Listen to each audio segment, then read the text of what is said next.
Seja bem-vinda, seja bem-vindo. Você está no Orla Play, o canal do Jornal da Orla na internet.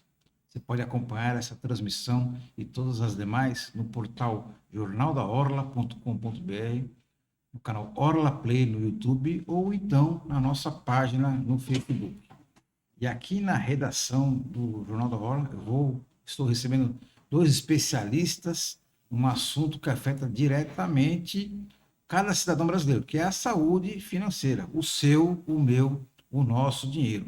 E muitas vezes a gente vê o noticiário na televisão, taxa de juros, inflação, alíquota, commodities, a guerra entre Rússia e Ucrânia, e muitas vezes uma boa parte da população não sabe como isso afeta diretamente a sua vida. E para ajudar a gente a explicar esse mundo globalizado, eu recebo aqui na redação do Jornal da Orla Adriana Carvalho, especialista em investimentos, e também o Rafael Suesh, também especialista em investimentos. Adriana, seja bem-vinda à redação do Jornal da Orla. Muito obrigada. Muito obrigada, Marcos. Obrigada aí a todos os ouvintes, né, que acompanham o Jornal da Orla. Eu, Adriana, participo aqui do escritório da Manchester Investimentos, né? Vim aqui passar essa comunicação para vocês justamente para que facilite a vocês esse conhecimento, né? A gente acompanha nos noticiários o movimento da curva da Selic, o que o Banco Central está fazendo como uma das ferramentas para controlar a nossa inflação e o que isso afeta no seu bolso, né? Isso é o fator mais importante. E principalmente para o investidor que conhece, né, a nossa antiga poupança e que fica confortável com ela, posicionar que a poupança com essas condições hoje não está mais favorável em rendimento e você precisa conhecer outros instrumentos para investir, também tão seguro quanto, mas que foge um pouquinho do seu cotidiano e que você precisa ter uma pessoa para fazer esse apoio e te assessorar em toda a sua estrutura financeira. Acho que seria isso, Marcos. Tá certo. Rafael, obrigado por participar dessa entrevista. Seja bem-vindo à redação do Jornal da Orla. Eu queria começar com você, que você explicasse para a gente o que significa esse aumento da taxa básica de juros de 10,75 para 11,75, anunciada ontem pelo Banco Central. Como é que isso daí acaba afetando a vida do cidadão comum? Bom, pessoal, obrigado pelo convite. É um prazer aqui poder somar com a nossa especialidade. A questão, né, do Banco Central aumentar juros é pautada pela inflação que a gente tem aqui. A principal missão do Banco Central é o controle da inflação. E a gente teve um ano de 2021 com uma inflação que fechou em torno de 10% no ano, o que é muito grave, porque afeta o poder de compra, principalmente da população mais carente.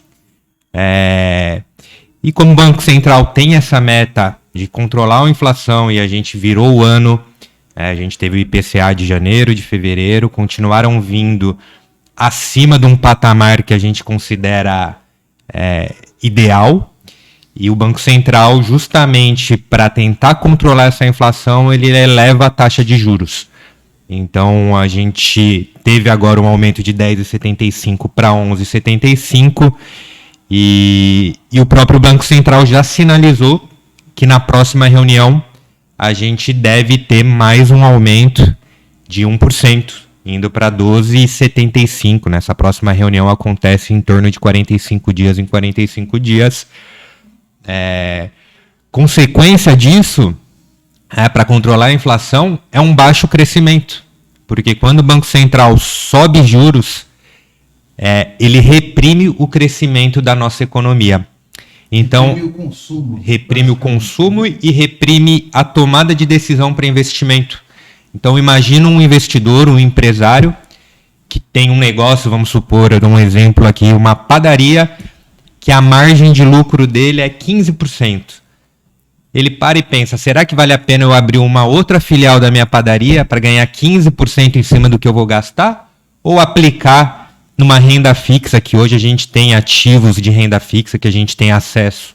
Aqui na Manchester Investimentos, em torno de 14%, alguns dias chegam a bater perto de 15%.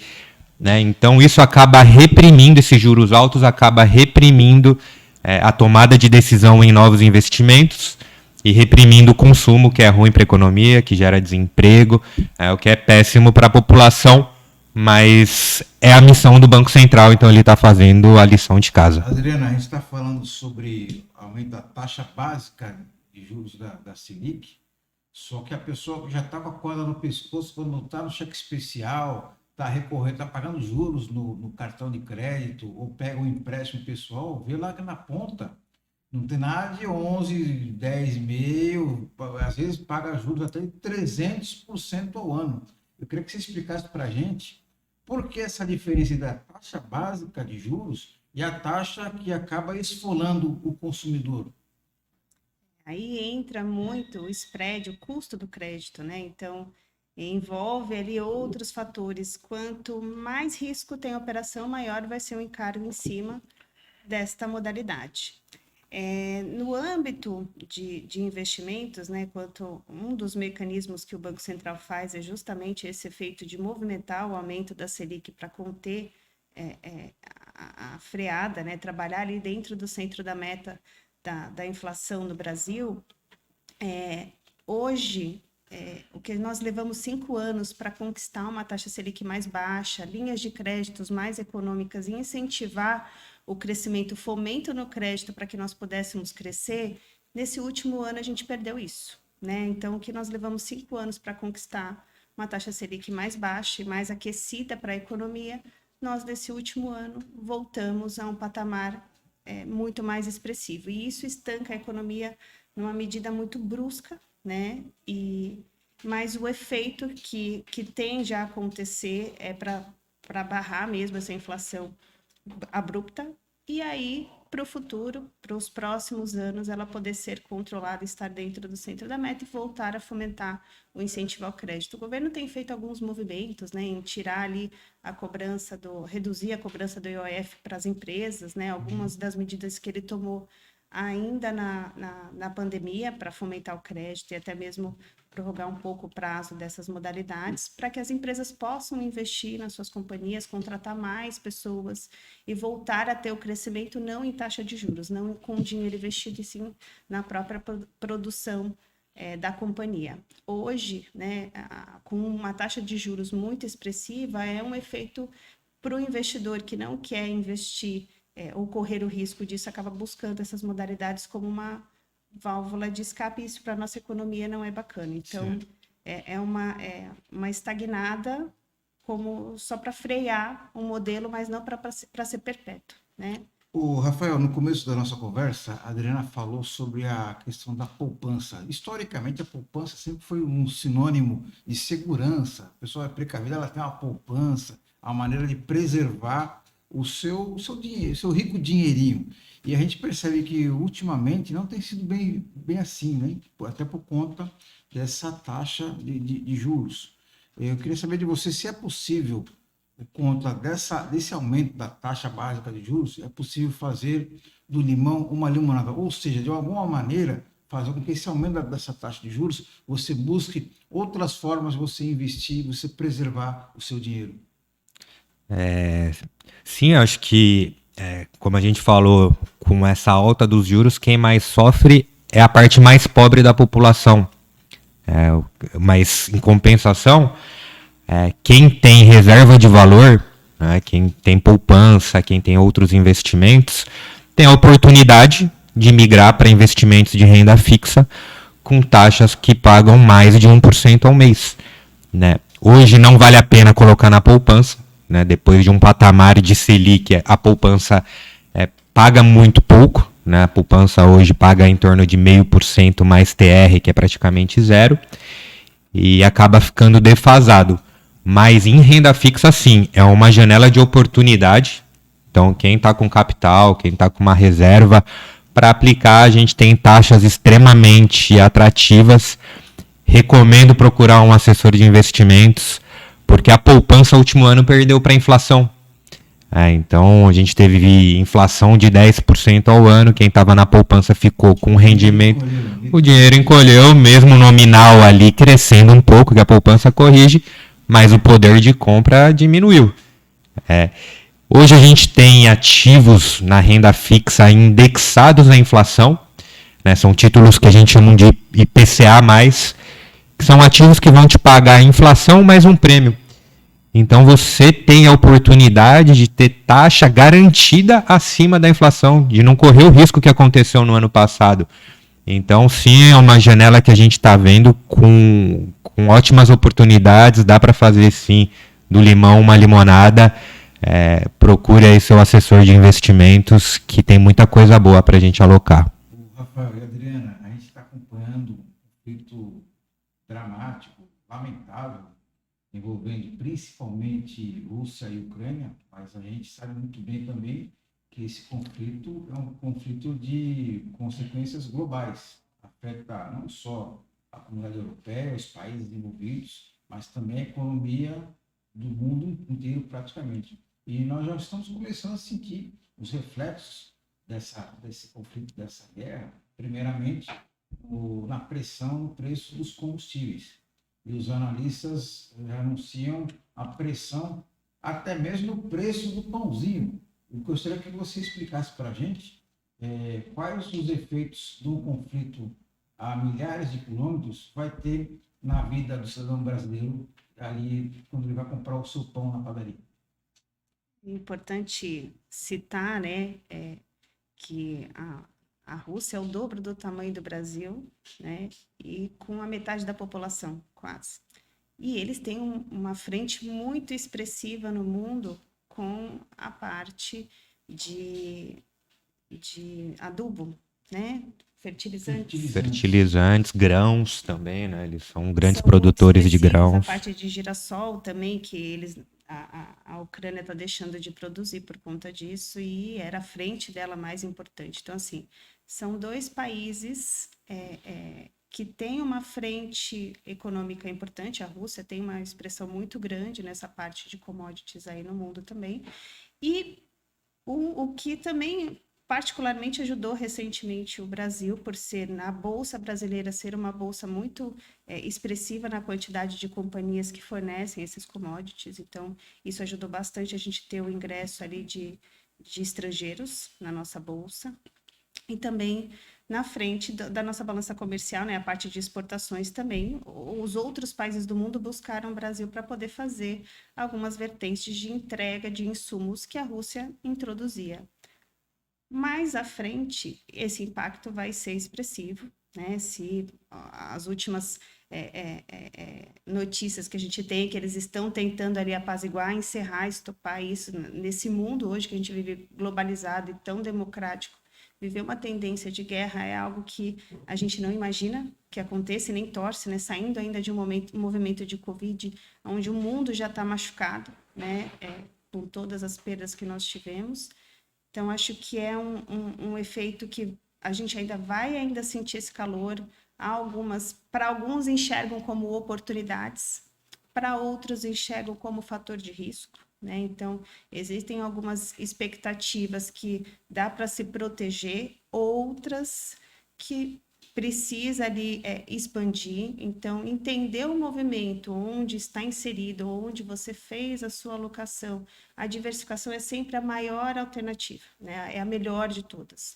Então, acho que esse impacto hoje da guerra vai ser um impacto não só econômico, mas principalmente emocional e afetivo para todo mundo, né? Então, acho que a Rússia precisa estancar isso logo. É um combatente muito feroz, né, e muito forte, tem ali uma frente muito expressiva, e a gente precisa voltar a pensar no mundo globalizado, onde um dependa do outro e um produza para o outro, né? Acho que isso ajuda muito a gente ver um crescimento exponencial, e não a gente está achando que está voltando a um crescimento mundial e ver que a gente teve ali uma queda novamente por conta de alguma interrupção que não era previsível ou que não estava no script de qualquer economista ou de qualquer analista. Exatamente. O Rafael, a Adriana lembrou muito bem que temos agora um conflito de consequências globais, mas já tínhamos um outro grande problema, que era a pandemia, uma crise sanitária mundial.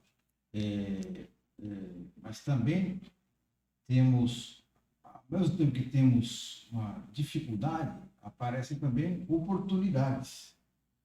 Logicamente, não para todos, mas ainda assim é possível desenhar algumas perspectivas positivas. Eu queria que você falasse para a gente aqui, nesse cenário de grandes dificuldades globais, é possível você identificar oportunidades de investimento, ou mesmo para preservar o seu patrimônio, o seu dinheiro? É muito bom ponto. Linkando uma coisa com outra, né? A gente, pós-Covid, o que aconteceu? A gente estava com um problema muito sério de crescimento global. Então, todos os bancos centrais do mundo injetaram muito dinheiro na economia. Isso, consequentemente, levou a uma inflação. Depois, junto a guerra, a questão Ucrânia-Rússia, que pela questão dos grãos, fertilizantes, petróleo, que são países envolvidos aí muito importantes na exportação, também bateu na mesma tecla. A gente caiu novamente na questão da inflação. Então, a maior preocupação global hoje é a inflação, né? Eles são grandes exportadores de trigo, de milho, que acabam afetando toda a cadeia de alimentos, né? A questão do petróleo afeta toda a cadeia de combustíveis. Então, a maior preocupação, sim, é a inflação. Então, uma das oportunidades que a gente coloca aqui são esses ativos IPCA+, que eles são indexados à inflação. Então, quanto a inflação mais subir, mais vai subir a tua rentabilidade. Mas mais importante que isso, acho que é o que a Adriana colocou aqui, é a diversificação, né? Historicamente, tem algumas moedas fortes que sofrem um pouco menos nesses períodos de crise, por exemplo, o iene japonês, o franco suíço. Falam-se do ouro, do Bitcoin, né? Normalmente, períodos turbulentos, né? Ativos mais conservadores acabam performando melhor. Então, ativos com correlação com o dólar, renda fixa, mas cada investidor tem o seu perfil, né, de risco. Com certeza a gente está tendo muita oportunidade, tem muito ativo descontado na Bolsa Brasileira, mas é um momento de incerteza, né? Acho que ninguém aqui sabe até onde o conflito vai, ninguém tem a ambição de saber o que passa na cabeça do Putin. Então, por mais que a gente enxergue oportunidades, é sempre importante ter uma carteira muito bem diversificada. Uma parte atrelada em dólar, uma parte em bolsa, uma parte em ativos de renda fixa, né? Uma carteira bem diversificada. Quando uma ponta estiver indo mal, a outra vai puxar para cima. E aí, na média, fica ganha-ganha, né? Então, acho que é nessa linha. Adriana, e no imaginário de muito brasileiro, fazer investimento, ter ações na Bolsa de Valores, parece que é uma coisa de outro mundo, que é restrita a um pequeno grupo de pessoas com muito dinheiro. Só que isso mudou ao longo do tempo e tem muitos pequenos investidores. Então, eu queria que você falasse para a gente, pessoa que tem aquele seu dinheirinho, quer preservar seu patrimônio, quer planejar sua vida no futuro, por onde ela deve começar a fazer investimentos? Quem ela deve procurar? Que tipo de investimento é possível fazer? E, mais importante, a partir de quanto é possível, por exemplo, investir em ações na Bolsa de Valores? Então, vamos lá, Marcos. A XP é uma parceira de negócios do nosso escritório, da Manchester, e ela trouxe isso para o mercado financeiro com muita maestria, né? Ela trouxe muita informação, orientação. Então, hoje, o acesso a essa comunicação no âmbito de investimentos está muito mais amplo do que há alguns anos atrás, então isso facilitou muito. E também, né, você ter sempre pessoas orientando, especialistas, é um indicativo, mas sempre tem que seguir o perfil do investimento do cliente. Eu sou planejadora financeira, a gente fala que existem vieses, né, comportamentais, e esses vieses hoje são estudados por muitos gestores de fundos, justamente para poder trazer algumas informações para clientes de como ele quer receber essa notícia, né? Como ele quer ter esse conhecimento. Então, você pode ler a mesma informação e você só abstrai o que é interessante para você, né? Então, no âmbito de investimentos, eu costumo falar que não existe o certo ou errado, existe o investimento certo feito para você, o que é o teu perfil, o que é a sua essência, o que te deixa confortável, né? Quando te deixa desconfortável, não era para você estar ali.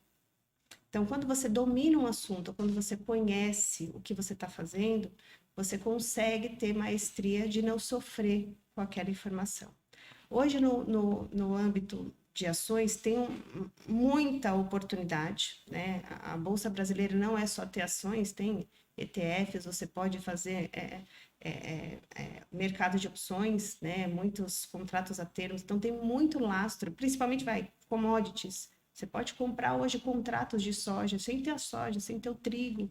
Então, hoje você tem essa oportunidade de você ter acesso a esse tipo de informação e muita gente comentando a respeito, muitos analistas, você pode ter informação de várias casas de análise para aquele mesmo ativo. Então, quando o cliente quer investir, primeiro de tudo, ele precisa saber o que ele busca atingir. Se é para uma aposentadoria, se é para ele poder especular, se é para ele poder só remunerar. Ele tendo essa orientação, já é o primeiro passo para ele poder tomar uma decisão, né? Do que ele precisa fazer. E muito se fala hoje de começar já essa educação financeira nas escolas, e que estão sendo implantadas, né? Que aí as crianças já vêm já com esse berço educacional, entendendo um pouco do mercado financeiro, que hoje no Brasil ainda é muito pequeno. Quando a gente vê a quantidade de empresas listadas na Bolsa hoje, é muito restrito ainda quando você olha outras frentes, países desenvolvidos, onde tem muitas companhias à disposição.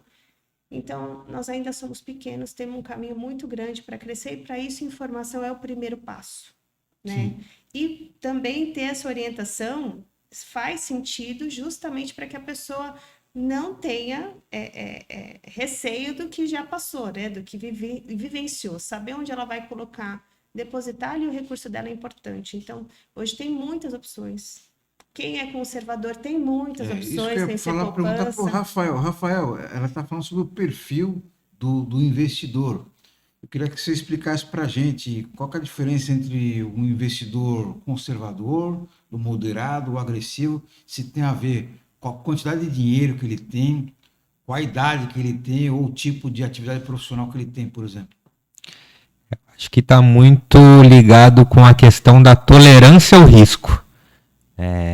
Então, o conservador é aquele que a gente coloca como quase intolerante ao risco. Então, ele não aguenta ver a carteira dele subindo 5% num dia, no outro dia caindo 3%, outro dia caindo 4%. Ele prefere ver um movimento mais suave, mas sempre para cima, devagar e sempre. E mais paciente. Mais paciente. O moderado é o meio do caminho, né? Ele tem essa questão de não gostar muito da volatilidade desse sobe e desce, mas ao mesmo tempo, às vezes ele fica pressionando o assessor, e aí, quero rentabilidade, então ele fica no meio do caminho. O agressivo é aquele perfil... Apostador. É quase isso, mas o mais rápido possível. Normalmente tem um pouco mais de pressa e tolerância ao risco, né? Ele sabe que o caminho normalmente no longo prazo é chegar lá em cima, mas no meio do caminho ele tem esse sobe e desce, tem que passar por isso, tem que passar por essa turbulência para chegar lá. Então esse perfil agressivo entende mais como que funciona o mercado, consegue dormir à noite mesmo com o mercado caindo 5%. Às vezes tem um conservador que quer operar opções, bolsa de valores, e faz e não dorme à noite, né? O cidadão põe a cabeça no travesseiro, está lá pensando. Então, provavelmente, ele está com uma alocação que não é condizente com o perfil dele, né? Por isso que é legal a pessoa se entender, estudar, para realmente saber o que está fazendo, né? Para não ter insônia à noite. Para a gente finalizar, eu queria falar com vocês sobre 3 investimentos, vamos dizer, mais tradicionais, ou mais populares, vamos dizer assim, que seriam o Tesouro Direto, o ouro e o dólar, né? Muita gente procura fazer poupança em dólar, ou muitas vezes nem vai viajar, não vai fazer nada, não vai fazer nenhuma transação internacional, mas aposta na moeda estrangeira, americana, como uma espécie de segurança. Continuam sendo bons negócios essas três modalidades de investimento, Adriano? Sim. Na verdade, o Tesouro Direto é muito amplo, né? Porque você tem ali vários índices que remuneram o Tesouro, que vai diferir mesmo qual que é que você busca, né? Então, a gente vai ter o Tesouro Selic, que vai acompanhar aí a alta da Selic. Nós temos o Tesouro NTNB, antiga NTNB, que paga IPCA mais alguma taxa que acrescenta. Tem com remuneração só no vencimento ou com amortizações, que a gente chama de cupons, né? Tem também o pré-fixado, que você já sabe que vai receber daqui a 5, 10 anos uma taxa que você já negociou hoje. Então, dentro desses títulos, o que difere é justamente o que o Rafael adora falar. Qual que é o carrego? Como que está marcado o título na curva? Ele adora falar isso para gente. Qual que é o carrego, Rafael? Fala pra gente. Para começar, o que é carrego, essa expressão? O carrego é basicamente a rentabilidade de um dia para o outro, né? Quando a gente tem um ativo em IPCA mais, vamos supor, hoje uma NTNB, que a Adriana colocou, que são esses títulos do Tesouro indexado à inflação, ele corrige uma taxa pré-fixada hoje em torno de 5,5, 5,60 mais a inflação. Então, o somatório dessa taxa com a inflação, de um dia para o outro, a gente chama de carrego. Então, nada mais é do que a rentabilidade no dia a dia da renda fixa. O carrego é extremamente importante. O que eu olho bastante para renda fixa é um termo que a gente usa bastante aqui. E o ouro e o dólar? Quem responde? Olha, Dos dois. pode ir. O ouro é uma ativa que está bem defensiva nesse momento, né? Subiu bastante como um ativo de defesa. Existem alguns mecanismos que você pode operar dentro dessa frente, né? O pessoal, no momento de crise, a Rússia comprou, né, vários lastros em ouro, né, espécie efetiva, para poder se desfazer de algumas operações que existiam dentro de alguns bancos no exterior. Então, é uma moeda ainda utilizada e é a moeda mais antiga de todas, né? Sim. É uma condição de troca que tem um peso importante e no momento de crise, é o ativo que mais se busca para ter essa segurança. O dólar, por sua vez, a gente fala que hoje o real está mais valorizado, né? Então, o dólar deu uma depreciada frente do que nós vínhamos. Porém, a gente ainda trabalha com uma condição de moeda para o fim do ano, ainda com uma alta. Não imaginamos que a gente vai conseguir ficar nesse patamar de 5,05, enfim. A gente acredita que a moeda ainda vai se apreciar. O euro também caiu bastante, né, frente a esse último mês. Porém, são moedas de troca e que o pessoal vê como um título de segurança. Então, o dólar não é só visto como uma moeda circulante, ele é visto como um título de segurança. Como se a pessoa estivesse adquirindo ali um recibo para poder ter dinheiro caso, sei lá, os bancos fechem. Pensem no pior, né? As pessoas buscam sempre, no momento onde vê um cenário imprevisível, ter um ativo onde ela sabe que aquilo vai ter valor no futuro. Então, esses são dois ativos que são muito buscados para esse momento, que são ativos de maior defesa. Eu conversei com a Adriana Carvalho e Rafael Suete, são especialistas em investimentos. Agradeço demais a participação de vocês, a presença aqui na redação do Jornal da Hora. Espero contar com a participação de vocês em outras oportunidades. Adriana, obrigado, até a próxima. Muito obrigada, Marcos. Obrigada, pessoal, pela participação. Obrigado, Rafael. Muito obrigado, pessoal. Obrigado pela confiança, pelo espaço. Até a próxima. Um agradecimento especial a você que nos acompanhou nessa entrevista. Eu quero lembrar que essa conversa e todas as demais, elas ficam disponíveis no portal jornaldaorla.com.br, no canal Orla Play no YouTube e também na nossa página no Facebook. Convido você também a tocar no sininho no canal Orla Play no YouTube para ser informado toda vez que houver uma nova transmissão. Obrigado a todos e até a próxima.